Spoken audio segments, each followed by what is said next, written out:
Hey guys, it's me Noah coming at you with another video. Noah, where have you been? I've been busy. I'm literally gonna go and upload a deck profile for Noble Knights. You'll probably see before this, and then I'm gonna talk about YCS that happened over the weekend with World Chalice. But anyway, I'm here deck profiling Satellarkngiht. Go ahead and click that subscribe button. Turn on the notification bell. Remember to like, comment, and subscribe before we even go into it. I'm playing Satellars. The deck is a lot of fun. I actually wanted to play a version of this a little while ago just because there was so much hype around it and Masterpiece, and it had a lot of strengths. So I was like, oh, like whatever, I'll take a look into the list. At the time, Masterpieces were too expensive for me. Then I started looking into some stuff. I actually ran into the core this weekend for a really good price. So, of course, I had to pick it up. Yeah, but without further ado, I'm going to go straight into the deck. I'm going to kind of talk about the reason why the deck is so strong. Obviously, you play triple Altair. For those of you guys that don't know, he is your special summon from the graveyard. He is your monster reborn. Then you play triple Deneb. Deneb is your searcher. You have to play these cards in 3-ofs. That will not change. Then the 1-of. We have one Ukulele and we have one Vega. Ukulele sends to grave and Vega special summons one from hand.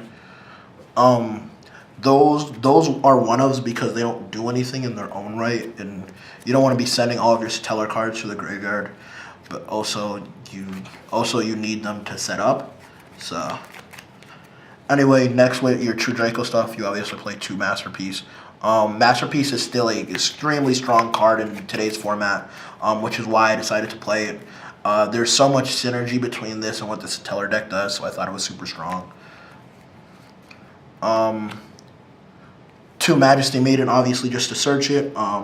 With a lowered list of true Dracos, it's the most important card. You should be playing 2 of this, if not 3. And then last but not least, one Ignis Heat. That's just super important. You have to play the Ignis Heat even with a lowered spell count. All right, here comes 2 proxies. They're commons. I just couldn't find any, and I know we have a bunch in our common boxes, but we need help going through those. But these are 2 Summoner Monks. Summoner Monk is super important in a deck like this where you essentially are going through cards super fast. You need to make Xyz. You need to make a link in order to establish a board. So this really does help. Also, sometimes you need a Satellar on the field in order to resolve Alpha or Skybridge, and Summoner Monk allows you to do a bunch of really cool cheese with that. And then we play the 1 Garnet of the deck, so to speak. We play the 1 Whiptail. Whiptail is just out fodder. Yeah, essentially you're only going to be using Whiptail to equip to a Beast Warrior, or use it in order to make the Mortar play, so you have something to sack for a link. Next for spells, we play the 3-ofs. 3 Skybridge. For those of you guys that don't know, Skybridge says that you can target 1 Satellar monster you control on the field and 1 Satellar monster in your deck. You essentially swap them out. So you can do a lot of cool plays with Ukulele, Altair, Deneb. Like, the whole deck is really strong just because of this card. The only downside to the card, however, is when you control that special summon monster, you can't special summon monsters any other way, or you can't special summon any other Satellarknights. So it's whatever. It makes the deck more impactful. You can do a lot of last minute push with it. It's absolutely ridiculous what you can do with the Skybridge plays. I'll show you something at the end.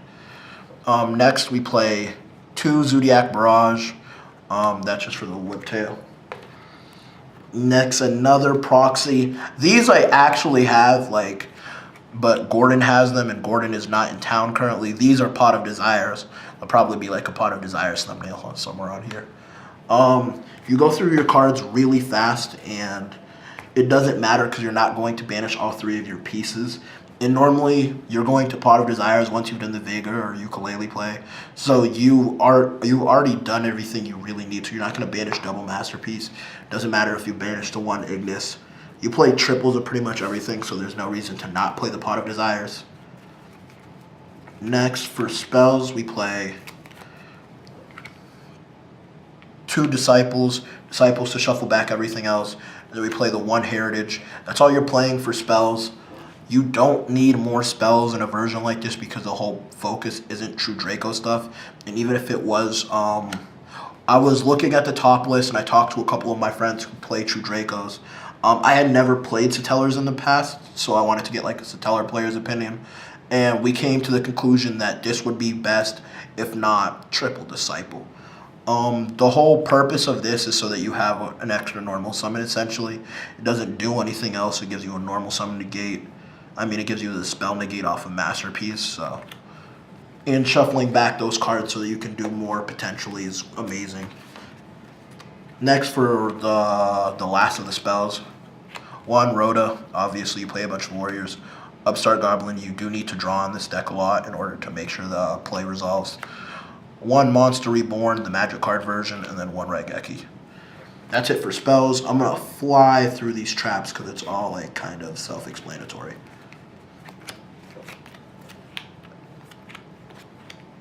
Triple Alpha, obviously you should be playing Triple Alpha if you're playing Satellars. 3 Solemn Strike, you can cut 1 for a judgment, it doesn't matter to me. The 1 warning. And then last but not least, the 2 Apocalypse and the 1 Return.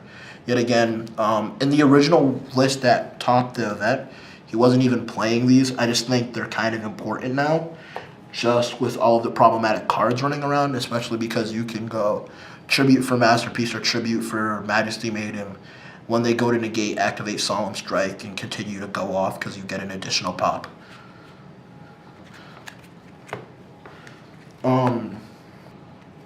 Next, going into the extra deck. This is kind of a basic extra deck. Obviously, I think you should be playing different cards.